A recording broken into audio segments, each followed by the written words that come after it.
la Universidad Iberoamericana y la Normal Rural Raúl Isidro Burgos de Ayotzinapa presentan Ayotzinapa, la otra historia.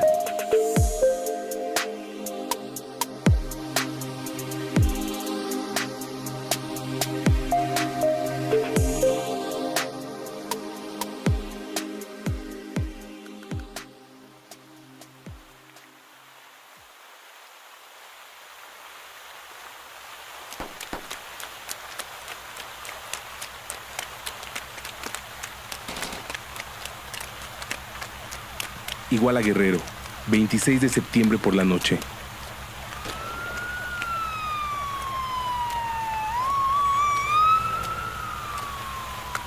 Una sucesión de ataques, policías y patrullas al acecho. Encapuchados disparando con armas largas.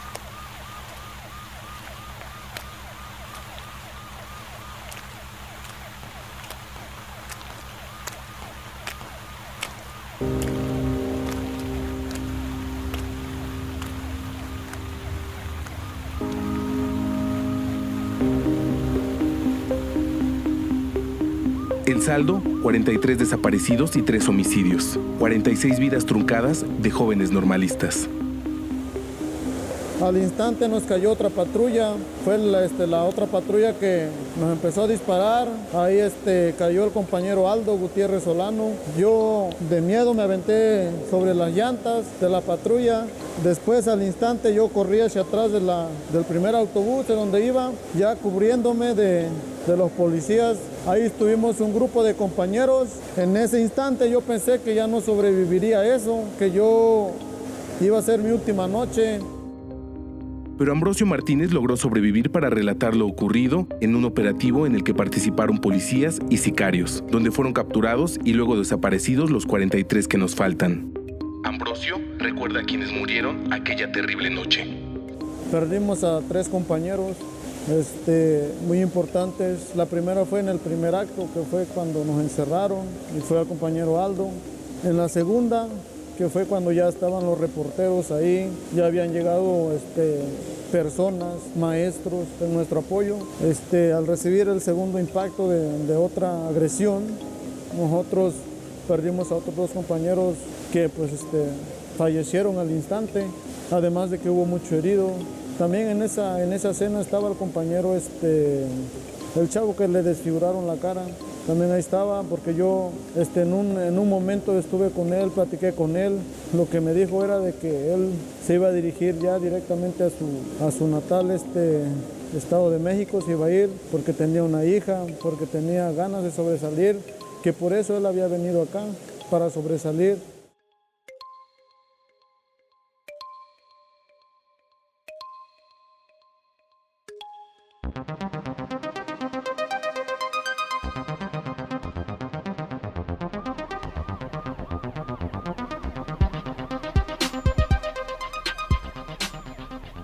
En los distintos testimonios documentados por colegas periodistas, por el grupo de expertos independientes de la Comisión Interamericana de Derechos Humanos y aún en sus propias declaraciones ante las autoridades, quienes sobrevivieron la noche del 26 de septiembre relatan la cruel persecución perpetrada por integrantes de corporaciones policíacas, presumiblemente pertenecientes a Iguala y Huitzuco. Todos actuaron bajo un mando criminal. En mi caso personal, yo iba en un autobús que le dio por diferente lado, y mientras los demás se fueron en convoy. Nosotros no nos tocaron directos cuando nos emboscaron, pero sí nos tocó más adelantito, cuando estábamos en el puente enfrente del Palacio de Justicia, me parece. Estábamos enfrente, ahí vimos que estaban varias patrullas de policías municipales. Entonces nosotros vimos un autobús Estrella de Oro parado justo debajo del puente. Entonces dijimos, ya nos habíamos enterado de que había un tiroteo y que lamentablemente había caído un compañero. Entonces íbamos asustadísimos nosotros como academia de primer grado, como estudiantes de primer grado. Entonces íbamos asustados y vimos las patrullas que estaban atravesadas en el camino. Vimos que no había escapatoria, así que nos bajamos. Largas horas de angustia con la certeza de que había orden de aniquilar, de imponer el silencio, de mantener el control de la plaza por integrantes del poder político, en colusión con el poder del narco y los caciques de siempre en Guerrero. Los policías nos apuntaron directo al pecho a una distancia como de escasos 3-4 metros. Ahí por eso nos pudimos percatar que nos estaban apuntando directamente al pecho. Entonces nosotros lo que hicimos fue, nos espantamos, corrimos, pero para atrás, todo para atrás. Y nos dijeron pues que no nos íbamos a salvar de esta. Entonces corrimos, nos fuimos para el cerro, anduvimos vagando ahí toda la noche, como hasta las 11 de la noche me parece. Volvimos a ese mismo lugar a ver qué había pasado. Entonces ahí nos vimos a los policías municipales, nos vieron porque nos caracterizamos por una cosa, teníamos el pelo corto. Entonces nos vieron los policías y nos volvieron a perseguir.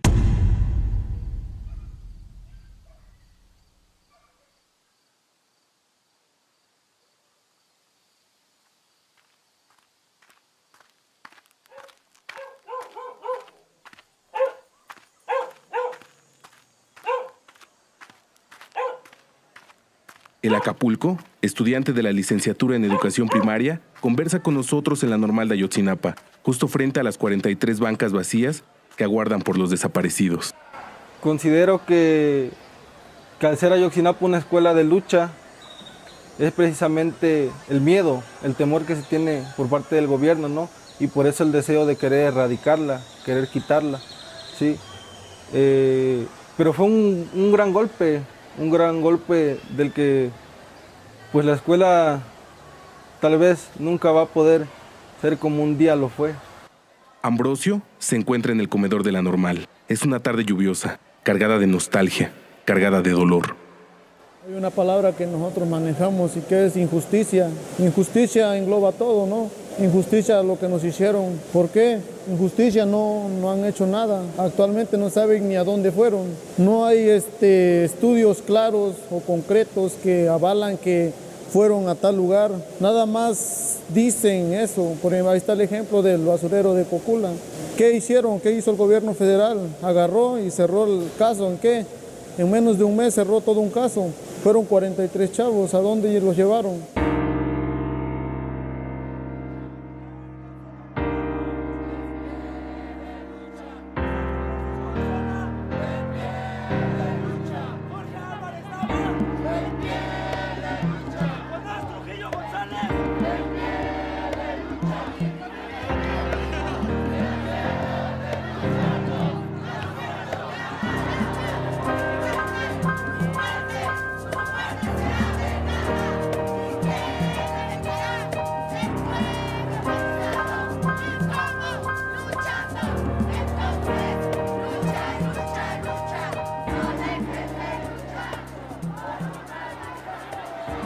Las marchas, los plantones, la protesta social, los recursos usados por la sociedad civil para exigir justicia.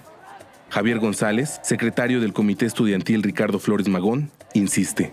La intención del plantón, que duró 27 días, fue obligar al gobierno a descartar la verdad histórica y exigirle que la investigación se haga a partir de los parámetros que dejaron el grupo interdisciplinario de expertos independientes. Toda la protesta giró en torno a que la PGR abogara por investigar al 27 Batallón de Iguala, ¿no? ¿Cuál fue la participación de los militares el 26 de septiembre? ¿A dónde estaban, no? ¿Qué hicieron? ¿Dónde está la información que virtieron, no? ¿Dónde están las evidencias que grabaron? De eso no tenemos respuesta, ¿no? También se exige que se investigue a la clase política de Huitzuco. ¿Cuál pudo ser el móvil del crimen? Tal vez el quinto autobús cargado de heroína, en uno de los tantos viajes de la zona productora de amapola de Guerrero al millonario mercado de las calles de Chicago y otras ciudades de Estados Unidos. Quizá la convicción de los caciques aliados al narco de poder actuar con toda impunidad. Luis Raúl González, presidente de la Comisión Nacional de Derechos Humanos, nos dice lo que muestra el caso Ayotzinapa. Es un caso doloroso, es un caso que, como yo lo dije, mostró la aparente normalidad que se estaba viviendo en Guerrero. Y digo aparente porque vino precisamente a evidenciar lo que estaba sucediendo ya en Guerrero. Y entonces es un caso inacabado, es un caso que nos faltan certezas, pero que desde la perspectiva de derechos humanos hemos dado avances importantes. Yo ahorita decía con compañeros de prensa, recuerden lo que la Comisión Nacional dijo el 14 de abril, lo dije ahorita en la conferencia del año pasado, el que se abra una línea de investigación para 2 policías federales que hubiesen participado en los hechos, conocido de esos hechos ahí en el puente del Chipote. Eso se une a otros 2 reportes que hemos hecho. Nos interesa que las autoridades cumplan con lo que hemos observado y cumplan con lo que el GIEI también ha observado, porque la sociedad necesita certezas, pero sobre todo las víctimas necesitan conocer la verdad de lo que sucedió.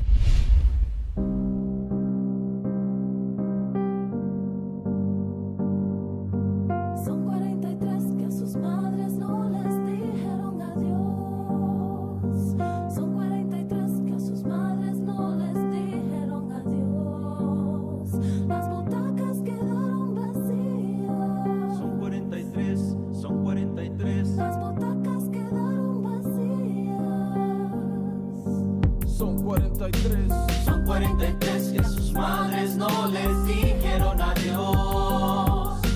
Son 43 que a sus madres no les dijeron adiós. Aquella noche, todo fue confusión. Corrían muchos rumores.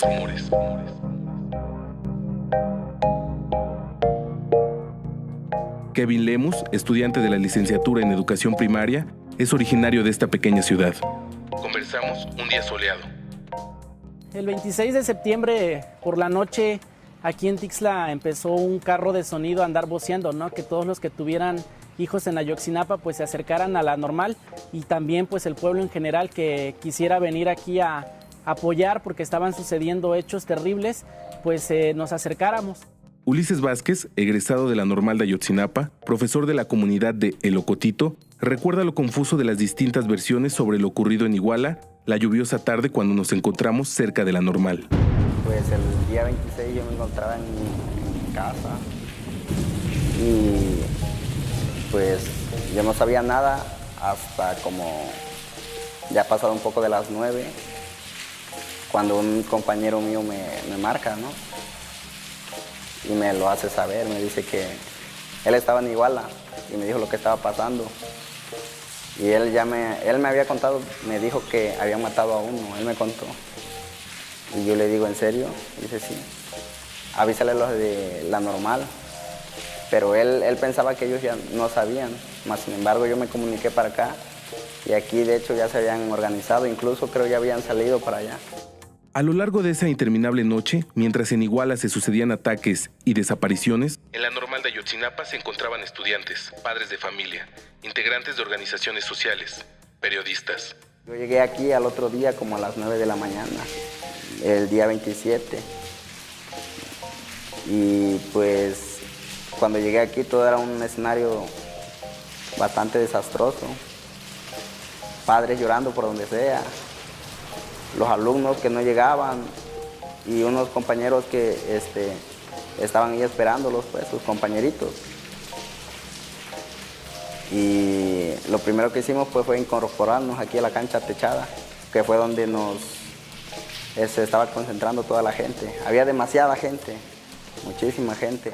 Los compañeros de los 43, estudiantes de la misma generación de los desaparecidos, sus amigos, recuerdan a aquellos cuyo destino se desconoce. Víctor Tamariz no olvida a su amigo Abel. Con sencillez y la voz quebrada, dice: Le quiero decir que daría todo por estar a su lado.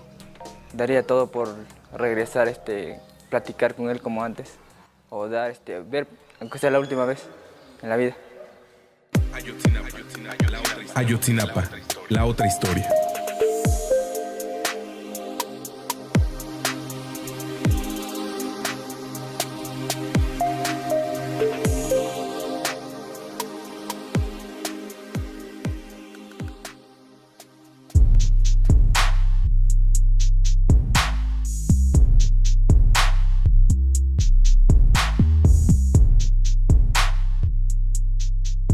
La desaparición en Guerrero ha sido una práctica constante, una práctica represiva que para muchos forma parte de una estrategia de terrorismo de Estado impuesto para mantener el control político.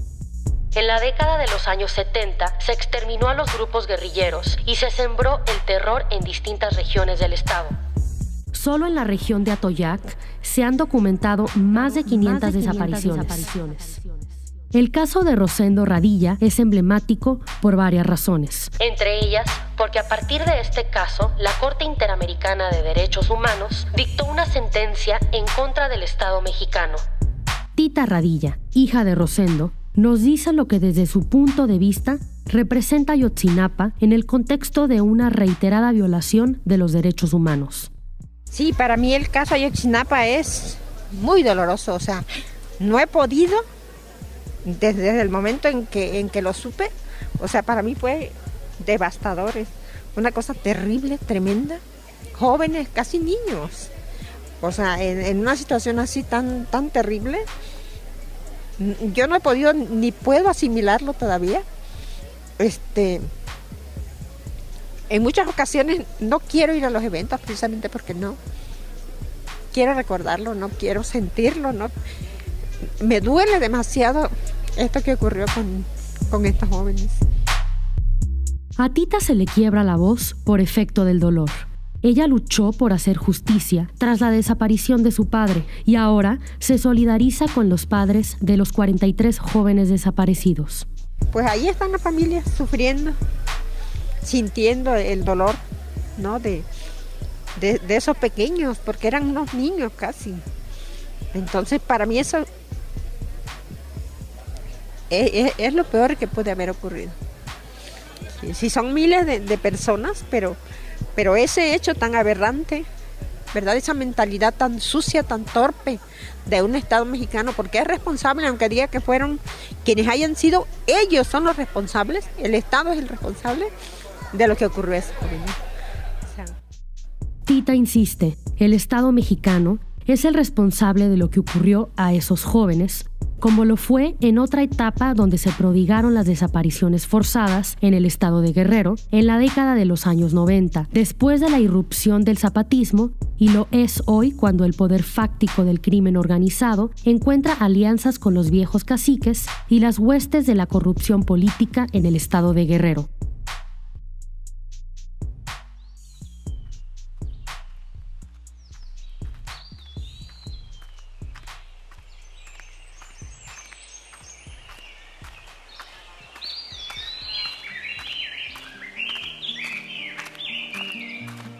En el aniversario de los 23 años de labor del Centro de Derechos Humanos Tlachinolan, nos encontramos con Vidulfo Rosales en Tlapa, Guerrero.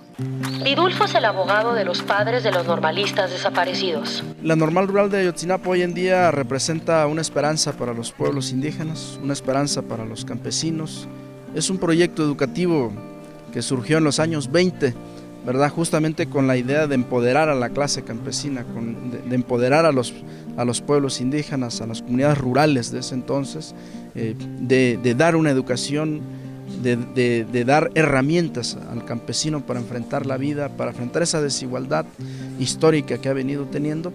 Sin embargo, pues sabemos que posteriormente la visión sobre ese tipo de educación cambió, ¿no? Las prioridades para la clase política, para los gobernantes, fue un modelo educativo distinto. Pero en Ayotzinapa y en las normales rurales del país, aún se defiende el viejo modelo emanado de las reivindicaciones sociales surgidas de la Revolución Mexicana y su proyecto de país. Vidulfo habla de la vieja pugna que con los años se ha recrudecido entre quienes luchan por un país más justo y los que defienden sus privilegios en un país donde la mitad de sus habitantes se encuentran sumidos en la pobreza y un alto porcentaje sufre de carencias alimentarias. Dicho de manera clara y contundente, se mueren de hambre. Sabemos que posteriormente la visión sobre ese tipo de educación cambió, ¿no?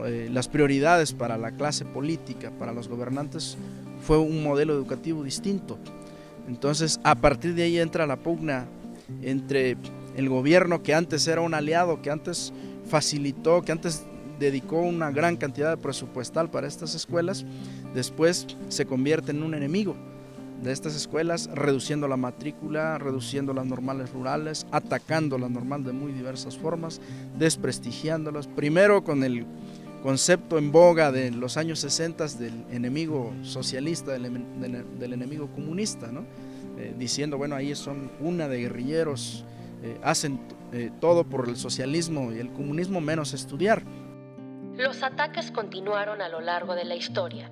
En Guerrero y el resto del país, el proyecto educativo del normalismo tiene muchos enemigos.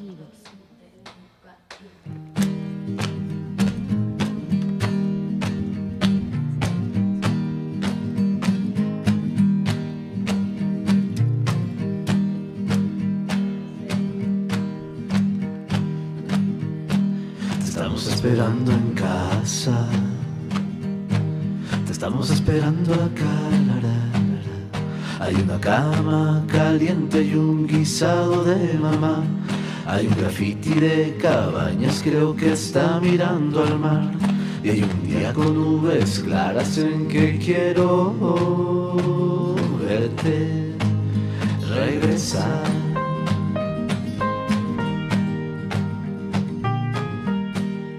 Los estudiantes de la Normal de Ayotzinapa provienen del México rural. Llegan a la Normal en busca de una posibilidad para estudiar, como Luis Miguel García.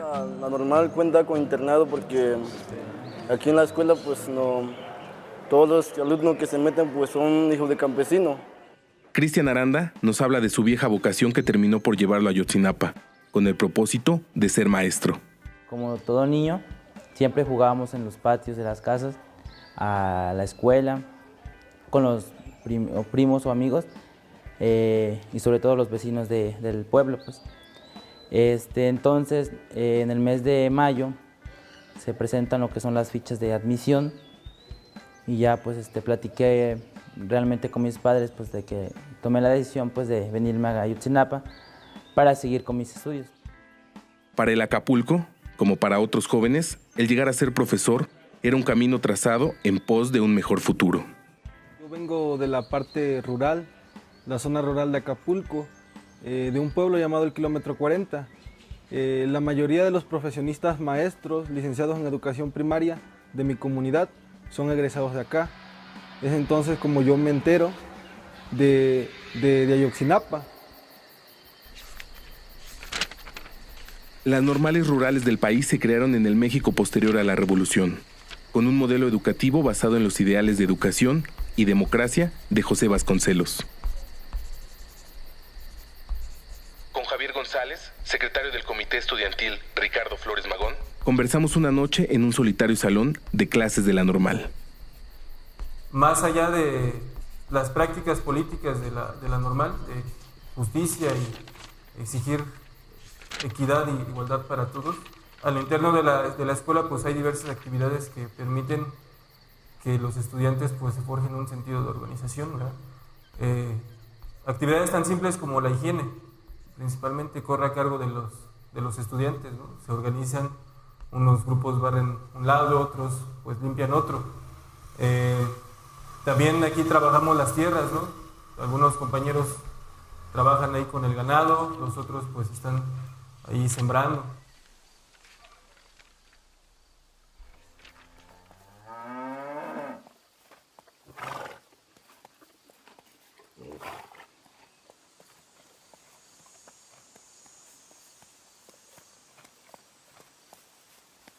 Si la formación académica es importante, también lo es la política. Pero todo trasciende y se torna en una realidad en el quehacer cotidiano en el campo, en los módulos de producción de los que nos habla Alejandro. El eje de módulos de producción nace como parte de la esencia del normalismo rural. Pues módulos de producción es el trabajo que se realiza dentro del campo, pues como sabemos somos normales rurales, hijos de campesinos, donde pues se trabajan las tierras, nosotros tenemos puercos, tenemos vacas, son las principales actividades a las que ahorita nos dedicamos. Gustavo, conocido como El Borrego, decidió cursar la licenciatura en educación primaria por el modo de vida de los normalistas. Por la educación que se imparte ahora en las normales rurales con miras al futuro. Es una vida organizada muy compleja y muy productiva. Desde la semana de inducción que tuve la oportunidad de estar, pues se veía cómo al levantarte desde las 3, 4 de la madrugada al ejercicio, concluir a las 7, pasar a desayunar, la vida de la limpieza de toda la escuela, la vida del trabajo del campo. Cuando terminábamos de desayunar, nos llevaban en las camionetas de redilas de aquí, nos llevaban a los pueblos, bueno, aquí cerquita en toda la comunidad de Tixla, nos llevaban a hacer trabajo social, a hacer trabajo de reforestación, de chaponar, de quitar la maleza de los sembradíos.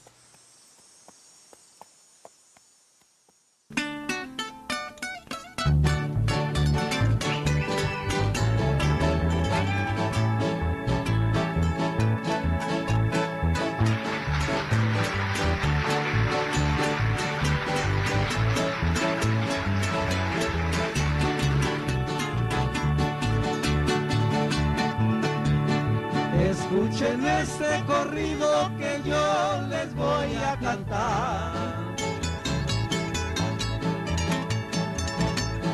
Una historia conocida yo les voy a relatar. Su nombre Lucio Cabañas, de la Sierra de Atoya.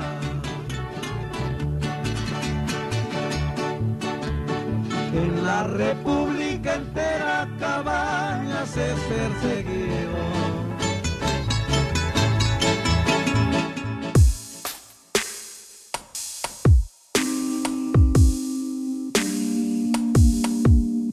En la década de los años 60, el modelo del normalismo rural dio un giro en su definición ideológica. En esos años, Lucio Cabañas, convertido tiempo después en guerrillero, Fue alumno de la Normal de Ayotzinapa.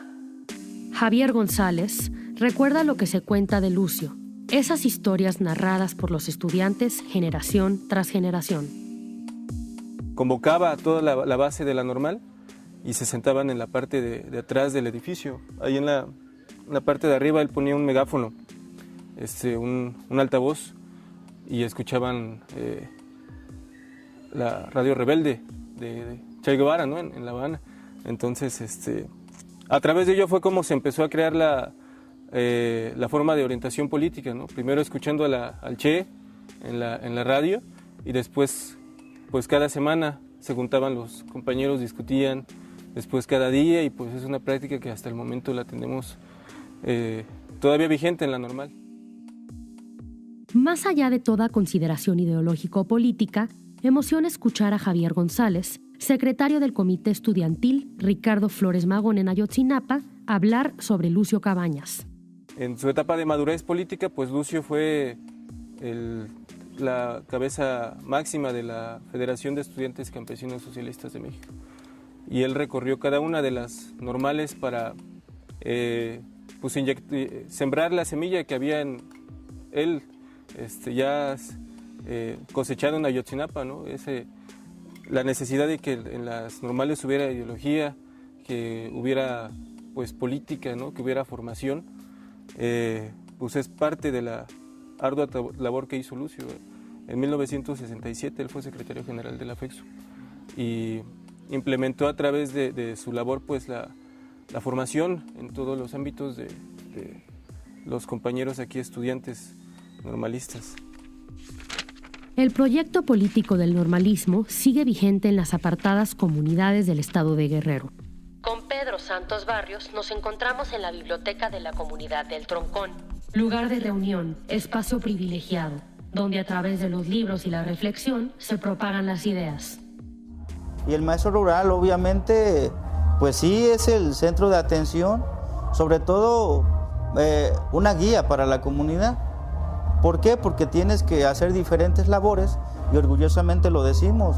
Al egresar de Ayotzinapa llevamos esos conocimientos, llevamos esas formas de ayudar a la población, no nada más a la niñez es parte esencial, pero también ayudamos a la misma comunidad. Ayotzinapa, la otra historia.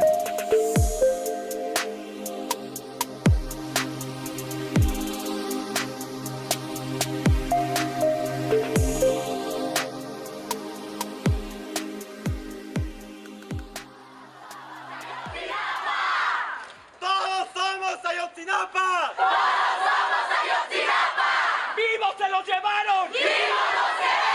Año 2014, un septiembre 26, entre balas y pedradas en Iguala mueren 6. Sangre por todo el piso de otros 25 heridos. Y hasta hoy 43 aún siguen desaparecidos. Ya estamos hasta el tope, el país está bien jodido. Yo creo que les afectó escuchar tantos corridos. Si yo fuera presidente no estaríamos en aprietos. Prefiero un Chucho roto que un Enrique Peña Nieto. Mando 100, 400, 700 o hasta 1000. ¿Cuánto debe ser la cifra? Quedan muchas preguntas por responder sobre lo ocurrido la noche del 26 y la madrugada del 27 de septiembre de 2014. Si la llamada verdad histórica se derrumbó como un falaz castillo de naipes, la búsqueda de los 43 desaparecidos y la exigencia de justicia continúan. Jan Yarab, representante del Alto Comisionado en Derechos Humanos de la Organización de las Naciones Unidas, ubica el caso Ayotzinapa en el contexto del México del siglo XXI. Es un caso que muestra no solo el horror de la desaparición, sino también los problemas con la respuesta del Estado. Entonces, las informaciones sobre malos tratos o tortura de los detenidos, la falta de información reciente sobre la investigación como tal y el hecho que, decimos, lo principal es que casi 3 años después de los hechos aún no tenemos certeza del paradero de los 43 y no tenemos certeza de lo que de hecho ocurrió esta noche.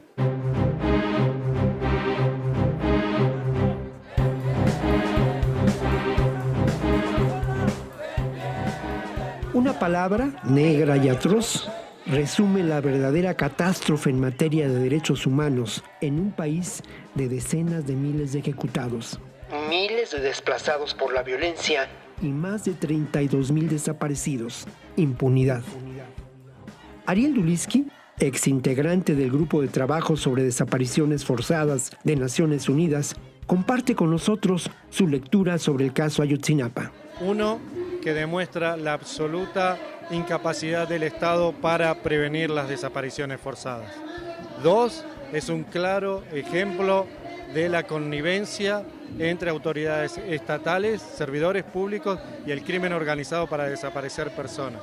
Y 3, a casi 3 años de los hechos, todavía siguen en impunidad.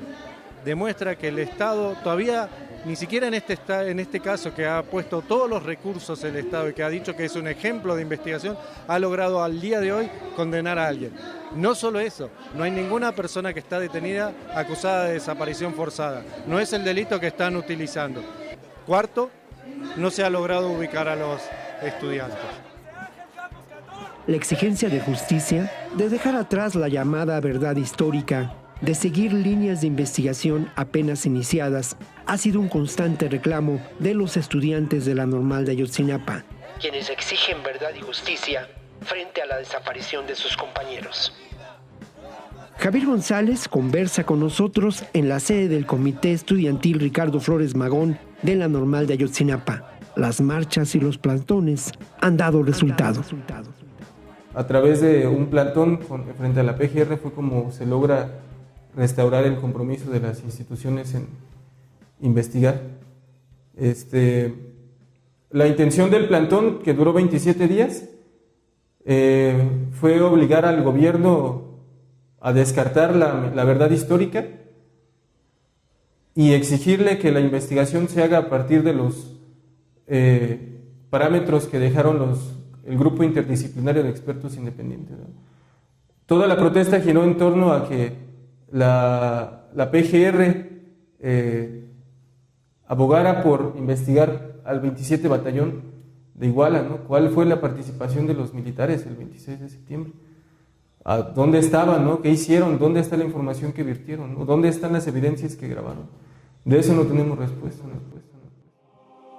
Más allá de las exigencias y los parámetros jurídicos establecidos, lo ocurrido la noche del 26 y la madrugada del 27 de septiembre de 2014 en Iguala puede ser considerado un crimen de lesa humanidad. sí consideramos como un crimen de lesa humanidad los ataques del 26 de septiembre, sobre todo pues por el contexto de los compañeros que son atacados, ¿no? Son jóvenes pobres, pues varios de ellos vienen de pueblos originarios, ¿no? De comunidades indígenas, comunidades rurales, y son como el estrato más explotado, ¿no? de todo el sistema capitalista, son ellos, las familias de donde vienen esos compañeros desaparecidos. Lo ocurrido en Iguala tiene como antecedente una escalada de represión en Guerrero que se inició en la década de los años 60 con la llamada Guerra Sucia. Para muchos más bien una práctica de terrorismo de Estado. Represión de la que también fueron víctimas los normalistas de Ayotzinapa. La magnitud de los ataques, la coordinación de las fuerzas y aparatos legales e ilegales del gobierno, pues muestran la capacidad de operar del Estado para erradicar a la oposición política, ¿no? a la organización social. Y pues eso, sin lugar a dudas, es una práctica que el gobierno, pues aquí en el estado de Guerrero desde los 60, ¿no? Se ha vuelto constante y ha perfeccionado pues cada día.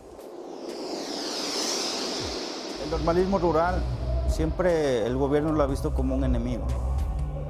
¿Por qué? Porque el normalismo rural lo que trata es de que haya menos pobres, de que los pueblos sobresalgan, de que tengan una mejor educación y, ¿por qué no?, aspiren a algo mejor. Es lo que todos queremos, ¿no? Estar bien, vivir bien, y eso requiere de muchas cosas que hasta el momento el gobierno no ha sido capaz de brindarle a la población. El profesor Pedro Santos, egresado de la Normal de Ayotzinapa, habla de las evidentes complicidades que han impedido el esclarecimiento del crimen perpetrado la noche del 26 y la madrugada del 27 de septiembre en Iguala y el destino de los 43 desaparecidos.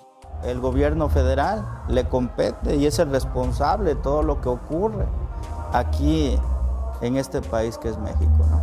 Entonces, todo va enlazado, hay responsables. Sabemos que si él realmente quisiera combatir la delincuencia, lo hace, tiene las tecnologías para dar con los responsables, los líderes de cárteles, sabe que gobiernos son corruptos, mas sin embargo no ataca esa parte, al contrario, permite que operen con toda libertad.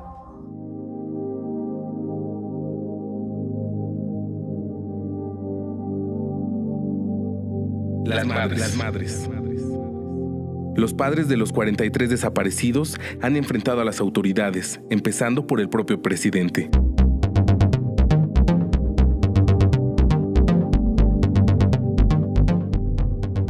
Exigiendo justicia, han recorrido medio mundo y el país entero encontrando solidaridad.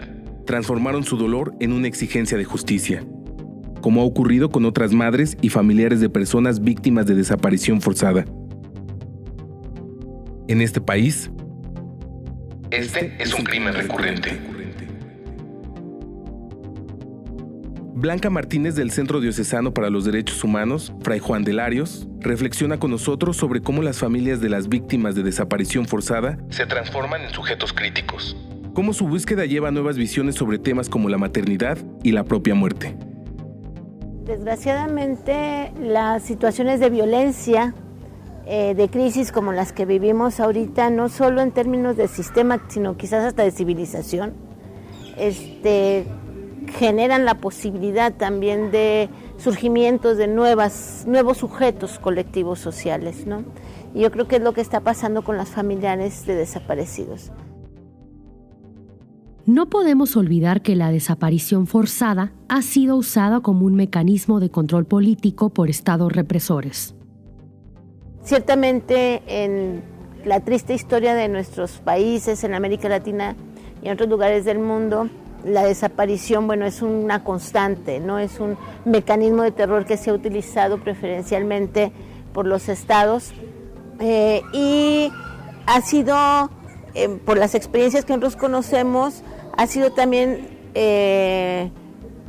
recurrente, digamos, o sistemático el que las mujeres son las que salen a la búsqueda, aquí y en cualquier lugar del mundo, ¿no? Las mujeres, tras la exigencia de justicia, del esclarecimiento de lo ocurrido con sus hijos, como sucede con las madres de los normalistas desaparecidos, quienes siempre han dudado de la investigación realizada por las autoridades, levantan la voz. Aquí estamos luchando, durmiendo tiradas en el piso. ¿Por qué?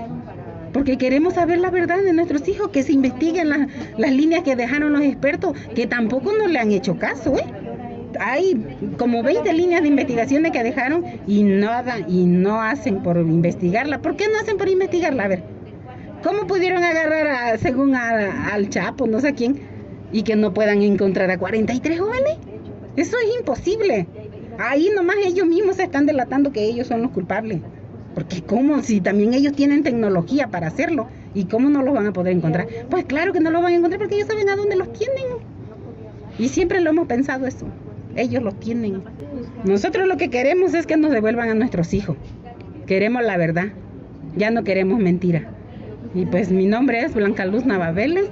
Mi hijo se llama Jorge Álvarez Nava.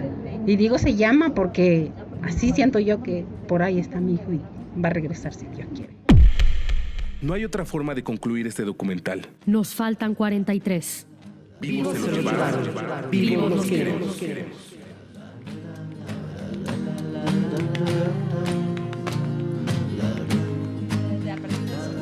Guión, Víctor Ronquillo. Producción, Sajib Ramírez.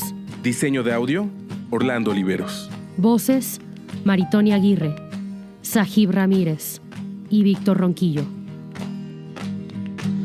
Te estamos esperando en casa. Te estamos esperando acá. Hay una banda de guerra y una marcha sin tu voz. Hay una silla vacía en el medio del salón. Hay mucha gente que camina para verte bajo este sol. Come back home, come back home, come back home, come back home.